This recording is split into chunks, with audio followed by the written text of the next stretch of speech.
বিয়ে খাওয়া যে কত মজা, হ্যাঁ যে না খাইছে হে বুঝবে না। তা বিয়ে খাওয়ার চাইতেও কলম জমাত খাওয়াই বেশি মজা।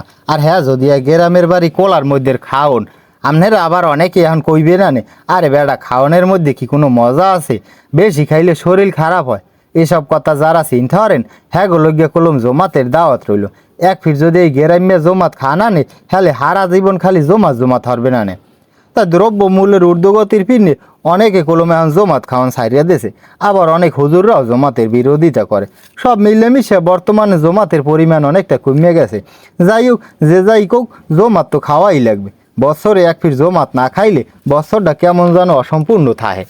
অনেক দিন হইয়ে গেছে কোনো জমাতের দাওয়াত পাই না। এই শুক্রবারও জুম্মার নামাজের শেষে মোনাজাতে দোয়া হরছি, আল্লাহ মুই মরার আগে এক ফির হইলেও একটা জমাত খাওয়াইও। এখন আবার অনেকে কইবে না নে, কোনো জমাতে যদি তোমারে দাওয়াত না দেয় সে সময় কি হরবা নে।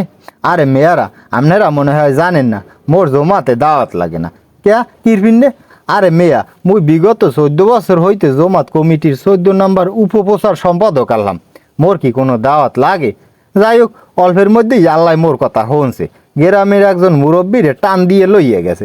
প্রথমে এই বাড়ির লোকজনে জমাত খাওয়াইতে চাইলে না, তাই পাম্পটি দিয়ে জমাতের একটা মোটামুটি ব্যবস্থা হলাম। সবচাইতে মজার কথা হইল কি জানেন, হে জমাতে গুলো মোরে দাওয়াত দিয়েছে। তাই জমাতের দিন ছোট্ট একটা সমস্যাও ঘটছে। বাড়ির পাশের জমাত তো সেই হিসাব করিয়া বাজারে গন্ধে একটু দেরি হইয়া গেছি। কথায় আছে না, মক্কার মানুষ হজ পায় না, তাই মুই কলম হজ পাইছি। বাড়ির দিয়ে উজু গোসল হরিয়া দিছি একটা দৌড়। দৌড়ইতে দৌড়ইতে যাইয়ে দেই জমাতে বেমালা মানুষ হইছে।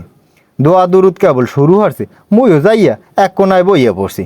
বেবাককে মোনাজাত ধরিয়া আল্লাহর দ্বারে মৃত্যু ব্যক্তির জন্য দোয়া হরতে আছে। আর মুই দোয়া হরতে আছি কি জানেন, আল্লাহ মুই যেন একখান গোস্ত বেশি পাই। আল্লাহ দোয়া কবুল হরছে।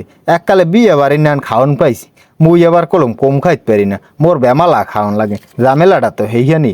জমাতের খাওয়ান তো বেবাককে খাওয়া দাওয়া শেষ করিয়া উঠতে গেছে, মোর এখনো পেট খালি। এদিকে 2-3 জন খাদিমদার মোর পাশে আইয়া খাড়াই রয়েছে। হেরা কইতেছে, এমিয়া তাড়াতাড়ি ওড়ো, মাতারি গো খাওয়ান লাগবে। তুমি বোঝো না, তোমার কি জ্ঞান বুদ্ধি একটু হয় না? আরে মিয়া মুই বুঝমু কেমনি, মোর পেট রয়েছে এখনো খালি।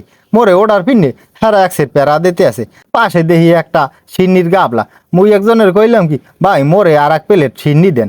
মোর কথা হইন না, পাশে গন্ধে একবারটা আইয়া গাবলাটা মোর প্লেটে ডাইলে দিয়েছে অনেকগুলো সিন্নি। মুইও 2-3টা টান দিয়ে প্রায় অর্ধেক শেষ করছি। এই মুই বইয়ে রয়েছি দেখে আর এক মুরব্বী দৌড়ে আইছে। দৌড়ে ইয়ে কয়, এ বেড়া এ তুই হর কি, তোর কি লাজ লজ্জা কিছু নাই? বেবাক মানুষটি উড্ডি গেছে, তুই এখনো বইয়ে রইছ। মুই উঠতেই হে বেড়ারাই কইলাম কি, আরে মেয়া আপনার দাড়ি চুল পাকছে বাতাসে, আপনি কিছু বোঝেন না। পেট খালি থুইয়ে কেউ কি ওড়ে, উঠতে চায়? সরম কি মজা লাগে, খাওন মজা লাগে। যতক্ষণ মোর সামনে খাওয়ান আছে মুই হেতক্ষণ খাইতে থাকমু। হে বেটা কি মেজাজ গরম হয়ে গে, হে মোর লাগে চোখ গরম দেছে। চোখ গরম দিয়ে হারছে কি, পকেটে গন্ধে পটাত করে ঠোঙ্গা বাইর হারছে। আর কি হরার আছে, প্লেটে জালে ঠোঙ্গা বরিয়া বাড়ির দিকে রওনা দিছি। বাড়ি যাইয়া ঠান্ডা মাথায় খামন। যাও, ফাও ফেসাল বহুত পুড়ছি আর ফাও ফেসাল ফুটমু না। মোর নাহান জমাত কেডা কেডা খাইছেন ঝটপট করিয়া কমেন্টে জানাই হেলান। আর আইডিটা ফলো দিয়া ভিডিওটা শেয়ার দিয়ে দেন।